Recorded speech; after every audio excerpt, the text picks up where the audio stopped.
Hello friends, स्वागत है अपनी प्रज्ञा नोट्स एंड क्लासेस में। तो हम कर रहे थे एमए सेकंड सेम का प्रीवियस पेपर सोल्व।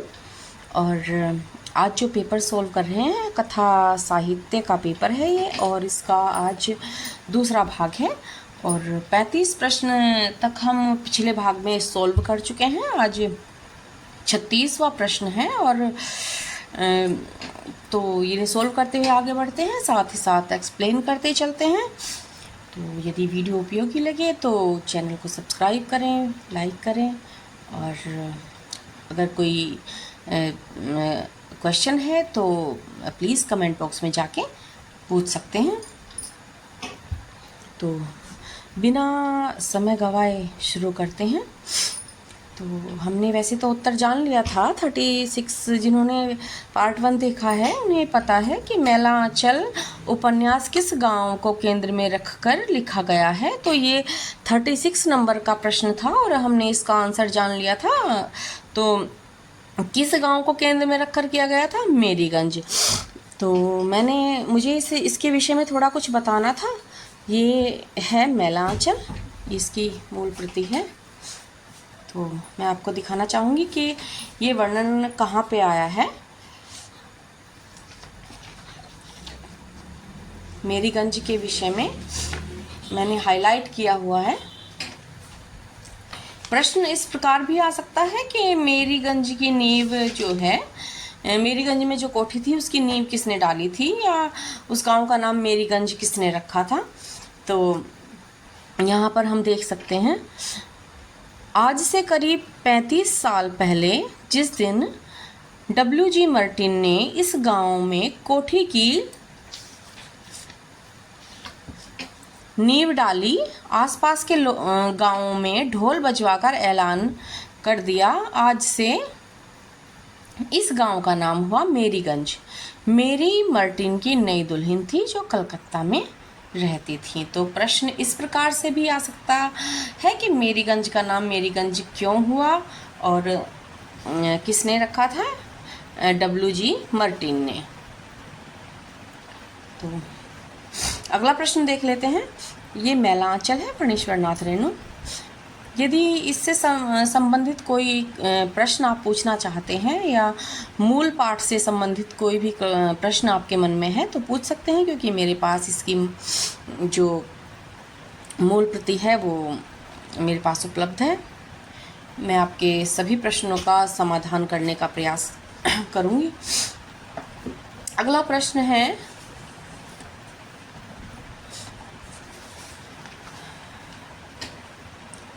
37वां प्रश्न है। इसमें फूल भी है, शूल भी, धूल भी है, गुलाब भी, कीचड़ भी है, चंदन भी, सुंदरता भी है, कुरूपता भी, मैं किसी से दामन बचाकर निकल नहीं पाया। यह कथन किस उपन्यास की भूमिका की पंक्तियां हैं? तो ये जिस उपन्यास की भूमिका की पंक्तियां हैं वो है मेलांचल, और वो भी इसमें है। और मैं आपको दिखा देना चाहती हूँ ताकि आप जीवन में कभी भी इस कथन को ना भूलें। यदि आप मूल रूप से इसे लिखा हुआ देख लेंगे तो बहुत कम संभावना है कि आप इस कथन को भूल जाएं। तो ये इसकी भूमिका है, और इसमें देखो यहाँ पर ये कथन इनका लिखा हुआ है, यहाँ से यहाँ। तो इसमें फूल भी है, शूल भी, धूल भी है, गुलाल भी, कीचड़ भी है, चंदन भी, सुंदरता भी है, कुरूपता भी, मैं किसी से दामन बचाकर निकल नहीं पाया। तो ये कथन फणीश्वर नाथ रेणु जी का है, जो इस उपन्यास की भूमिका में ही दिया गया है।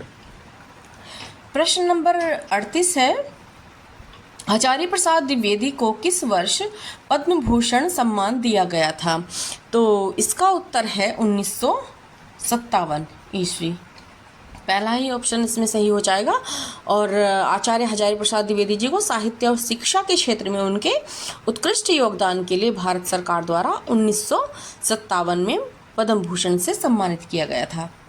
29वां प्रश्न देख लेते हैं। वाणभट्ट की आत्मकथा कितने उच्छ्वासों में विभक्त है? तो उच्छ्वासों यहाँ अध्यायों के लिए आया है। तो वाणभट्ट की आत्मकथा में कुल 20 उच्छ्वास हैं, उत्तर हो जाएगा हमारा सी। और ये हर्षकालीन भारत की सामाजिक और सांस्कृतिक पृष्ठभूमि पर आधारित आत्मकथा है, उपन्यास है, ऐतिहासिक उपन्यास है। अगला प्रश्न देख लेते हैं, प्रश्न नंबर 40। लक्ष्मी दासी और फुलिया किस उपन्यास की स्त्री पात्र हैं? तो लक्ष्मी दासी और फुलिया ये मैला आंचल की पात्र हैं। लक्ष्मी जो है वो महंत की दासी है और फुलिया भी फणीश्वरनाथ रेणु के उपन्यास मैला आंचल की महत्वपूर्ण पात्र है। और ये उपन्यास पूर्णिया जिले के मेरीगंज गांव की कहानी कहता है। अगला प्रश्न देख लेते हैं, मैला आंचल किस प्रकार का उपन्यास है? तो मैला आंचल हम जानते हैं कि आंचलिक उपन्यास है, उत्तर हो जाएगा इसका ये। और इनके फणीश्वरनाथ रेणु जी द्वारा लिखित ये हिंदी का पहला और सबसे महत्वपूर्ण आंचलिक उपन्यास माना जाता है। आंचलिक कहते हैं जो ग्रामीण अंचल से जुड़ी हुई जिनकी कथा वस्तु होती है वो आंचलिक उपन्यास कहलाते हैं। अगला प्रश्न है, बाणभट्ट की आत्मकथा के ऐतिहासिक पात्र हैं? तो बाणभट्ट की आत्मकथा के ऐतिहासिक पात्र हर्षवर्धन, बाणभट्ट, राजश्री, उपर्युक्त सभी। तो ये सारे ही बाणभट्ट की आत्मकथा उपन्यास के ऐतिहासिक पात्र हैं। अगला प्रश्न है, हजारी प्रसाद द्विवेदी के बचपन का नाम क्या था? तो हजारी प्रसाद द्विवेदी जी के बचपन का नाम वैद्यनाथ द्विवेदी था। कहाँ पर है इसमें, ये रहा। और ऊपर वैद्यनाथ मिश्र किन का नाम था, मुझे कुछ ध्यान आ रहा है, शायद बाबा नागार्जुन का नाम था वैद्यनाथ मिश्र, और हजारी प्रसाद द्विवेदी जी का नाम था वैद्यनाथ द्विवेदी। अगला प्रश्न है, गोदान का प्रकाशन वर्ष है? तो गोदान का प्रकाशन वर्ष में हम पहले भी एक्सप्लेन कर चुके हैं कि 1936 में ये प्रकाशित हुआ था। और प्रश्न नंबर 45 है, W.G. मार्टिन की पत्नी का क्या नाम है? तो आपने देखा होगा कि मुझे पूर्ण विश्वास है कि जहाँ पर मैंने इस उपन्यास के जो मूल अंश दिखाए हैं वो आपकी स्मृति में, वो आपके मस्तिष्क में एकदम से प्रदीप्त हुए होंगे और आपको समझ आ गया होगा कि W.G. मार्टिन की पत्नी का क्या नाम है। तो इसका उत्तर है मेरी। और मेरीगंज गांव का नाम W.G. मार्टिन की पत्नी मेरी के नाम पर ही रखा गया था। अगला प्रश्न देख लेते हैं, मैला आंचल उपन्यास में कौन सा पात्र गांधीवाद का प्रतीक है?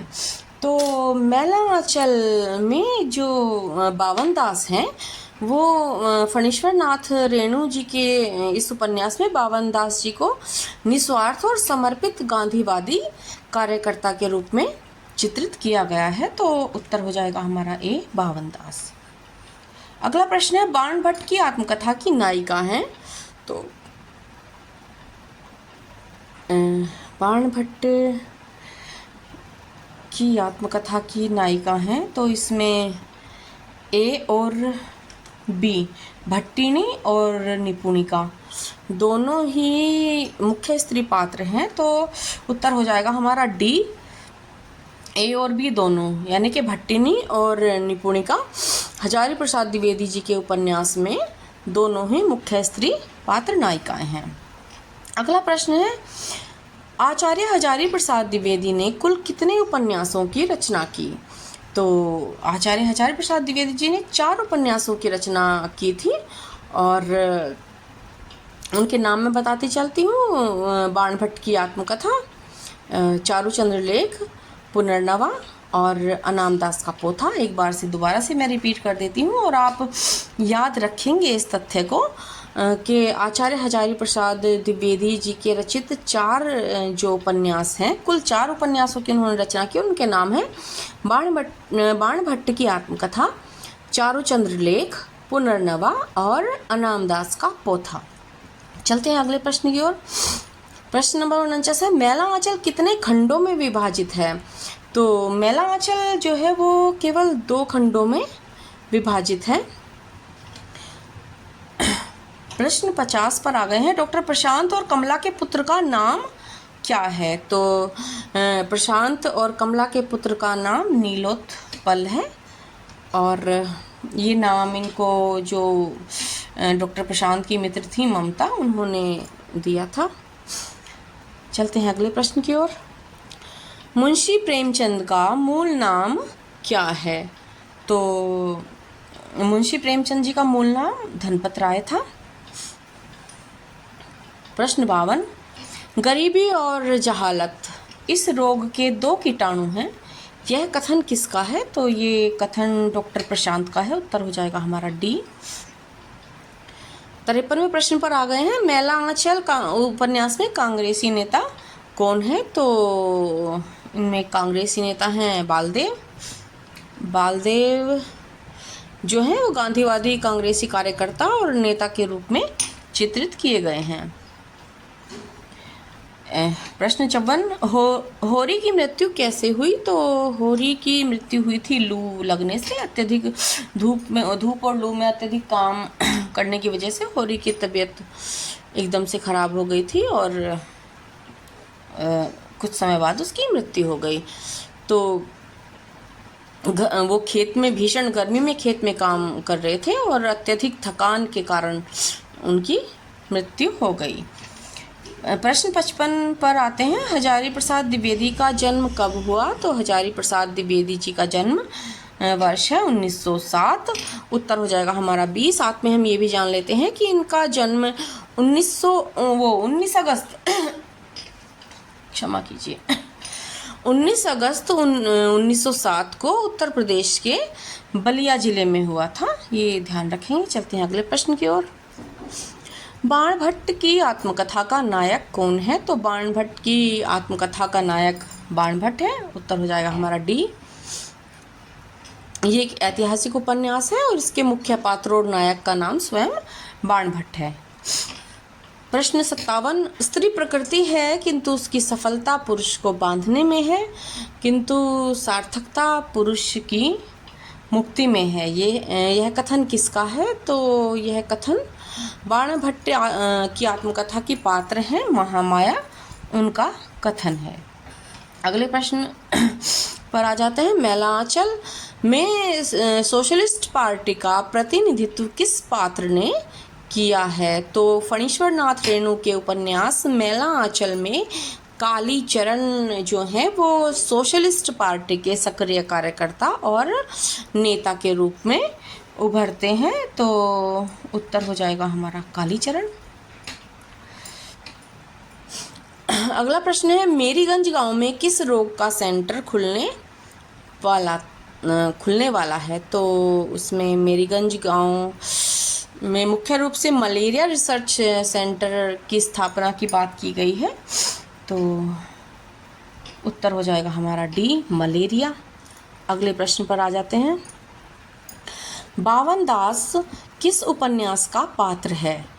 तो बावन दास के विषय में हम पहले भी जान चुके हैं कि ये फणीश्वर नाथ रेणु के प्रसिद्ध आंचलिक उपन्यास मैला आंचल का एक अत्यंत महत्वपूर्ण और गांधीवादी पात्र हैं। तो उत्तर हो जाएगा इसका मैला आंचल, सी। अगला प्रश्न है। महामाया किस उपन्यास की पात्र हैं? तो महामाया बाणभट्ट की आत्मकथा की पात्र है और ये इस उपन्यास की एक प्रमुख स्त्री पात्र हैं। बाणभट्ट की नाटक मंडली में काम करने वाली स्त्री पात्र कौन थी? तो जो बाणभट्ट की नाटक मंडली में काम करती थी वो थी निपुणिका, जिन्हें न्यूनिया भी कहा गया है, और बाणभट्ट की नाटक मंडली की सक्रिय सदस्य थी और एक महत्वपूर्ण पात्र है। अगला प्रश्न देख लेते हैं। हजारी प्रसाद द्विवेदी द्वारा लिखा गया पहला उपन्यास कौन सा है? तो उनका पहला उपन्यास यही है जो हम पढ़ रहे हैं, बाणभट्ट की आत्मकथा। उत्तर हो जाएगा हमारा डी। और इसके विषय में थोड़ा सा हम जान लेते हैं। आचार्य हजारी प्रसाद द्विवेदी का प्रथम उपन्यास है बाणभट्ट की आत्मकथा और इसका प्रकाशन हुआ था 1946 में। और इसके बाद उन्होंने चारुचंद्र लेख, पुनर्नवा और अनामदास का पोथा उपन्यास लिखे। चलते हैं अगले प्रश्न की ओर। मेला आंचल का कौन सा पात्र जय हिंद बोलता है? तो जय हिंद जो बोलता है वो पात्र है बावन दास, और ये वही पात्र हैं जो प्रमुख गांधीवादी कांग्रेसी पात्र हैं। अगला प्रश्न है, मेला आंचल के तहसीलदार साहब का नाम क्या है? तो तहसीलदार साहब का नाम था विश्वनाथ प्रसाद। विश्वनाथ उत्तर हो जाएगा हमारा डी। गोदान उपन्यास की विषय वस्तु है, गोदान उपन्यास की मुख्य विषय वस्तु है कृषक जीवन की समस्या, तो उत्तर हो जाएगा हमारा बी।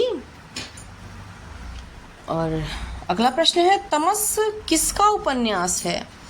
तो तमस जो है इनके विषय में थोड़ा सा जान लेते हैं। ये भीष्म साहनी हैं जो कि प्रसिद्ध लेखक हैं, और भारत विभाजन की त्रासदी पर ये उपन्यास आधारित है, तो सही उत्तर हो गया हमारा ए, भीष्म साहनी। अगले प्रश्न पर चलते हैं।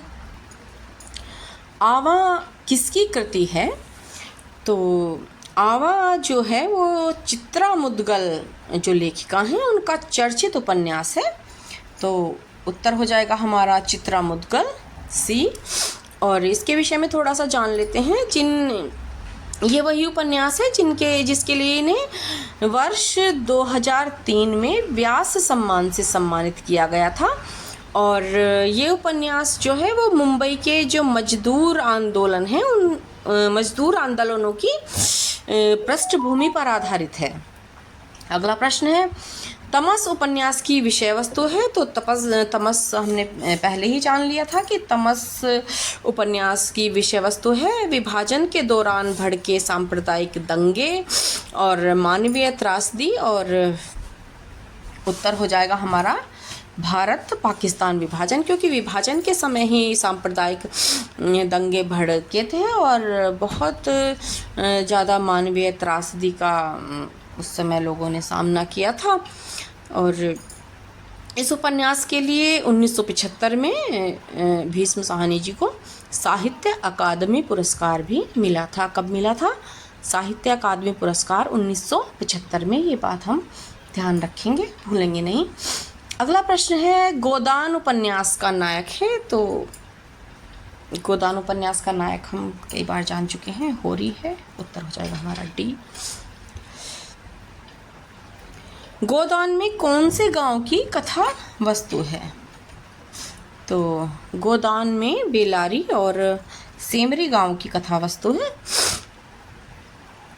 गोदान की कहानी मुख्य रूप से बेलारी और सेमारी जो दो गांव हैं उन्हीं के इर्द गिर्द घूमती है, और जहां बेलारी कृषक जीवन का और सेमरी गांव जो है जमींदारी संस्कृति का केंद्र है। कई बार प्रश्न ये भी आ जाता है कि जो जमींदार हैं अमरपाल सिंह वो कौन से गांव के हैं? तो वो सेमरी गांव के हैं, और होरी जो था वो बेलारी गांव के थे। देखते हैं अगला प्रश्न।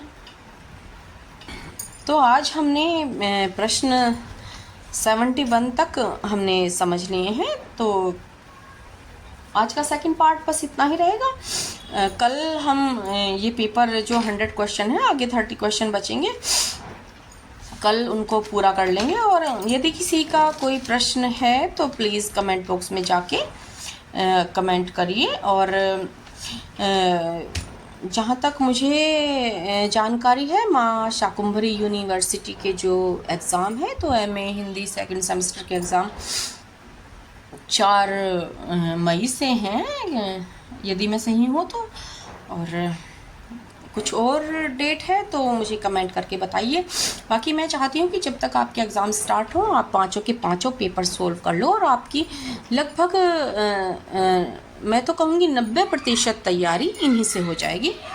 तो यदि वीडियो उपयोगी लगा हो तो चैनल को सब्सक्राइब करें, लाइक करें, और फ्रेंड्स के साथ ज़रूर शेयर करें, क्योंकि बैक बहुत आती है इन एग्ज़ाम्स में, MCQs आते हैं।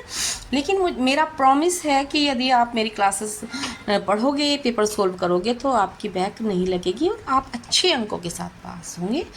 सभी को शुभकामनाएँ। मिलते हैं नेक्स्ट टॉपिक के साथ, तब तक के लिए बाय बाय।